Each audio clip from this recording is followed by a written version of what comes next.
You know, when you move into a vested relationship, you have to really do 5 things to lay the foundation. The first thing you want to do is have an open and candid discussion about trust or the lack of trust, about transparency or the lack of transparency, and again about compatibility, because that's going to create a dialogue, and you're putting the importance on how transparent does this relationship to be? How much trust do we need to build? So without that discussion, you don't have a good foundation for everything else. So that's step 1. Step 2 then is to create a shared vision. And think of it as you want to achieve something. You want innovation.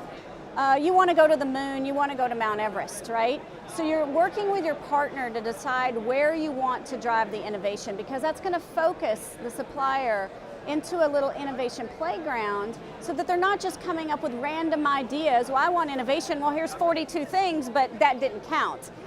So you're really focusing them with that shared vision and the guiding principles of what you're trying to do, those desired outcomes.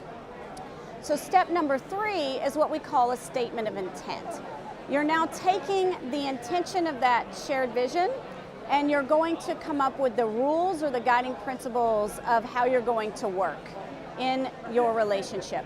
And we call these guiding principles, but really they're social norms: honesty, integrity, just good ethical business practices. And you're going to agree to uphold these social norms at all costs, above the deal. So when things happen, as I like to say, business happens, you're going to come back to the social norm to decide how you're going to solve a problem.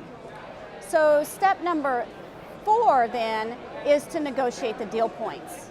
So we don't even start to talk about the scope of work or the price or the termination, terms and conditions of the contract until we've done those other steps. So now we have a good foundation to negotiate the deal. And the last step is to live as we. So we've started out trying to get to this collaborative relationship. We lay that foundation, we talk about our shared vision, our guiding principles, then we negotiate the deal. We must live into that principles and where we're going. Think of it as governance. So instead of supplier relationship management or supplier management, I'm managing the business with the supplier. I've made that mind shift from me to we.